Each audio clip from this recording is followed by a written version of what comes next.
ملک میں 7ویں زرعی شماری رواں سال جون میں کرانے کا فیصلہ کیا گیا ہے۔ ادارہ شماریات کے مطابق ملک میں 7ویں زرعی شماری رواں سال جون میں ہوگی۔ زراعت کے ساتھ لائف سٹاک زرعی مشینری کا بھی شمار ہوگا۔ 7ویں زرعی شماری کا آغاز 1 جون 2024 سے کیا جائے گا۔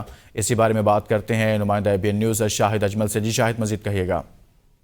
جی بالکل، ملک میں 7ویں زرعی شماری رواں سال جون کے مہینے میں کرانے کا فیصلہ کر لیا گیا ہے، اور اس حوالے سے ادارہ شماریات کے اعلامیے میں کہا گیا ہے کہ ملک میں 7ویں زرعی شماری رواں سال جون میں ہوگی اور زراعت کے ساتھ لائف سٹاک زرعی مشینری کا بھی شمار ہوگا۔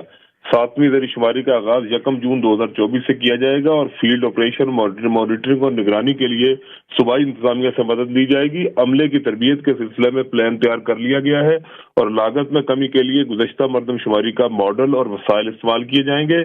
زرعی شماری کے لیے موضع وار بلاکس کی نشاندہی کر لی گئی ہے اور زرعی شماری کے لیے صوبائی حکومتوں اور متعلقہ اداروں سے مشاورت شروع کر دی گئی ہے۔ جی ٹھیک، بہت شکریہ۔ شاہد اجمل اس حوالے سے آگاہ کر رہے تھے۔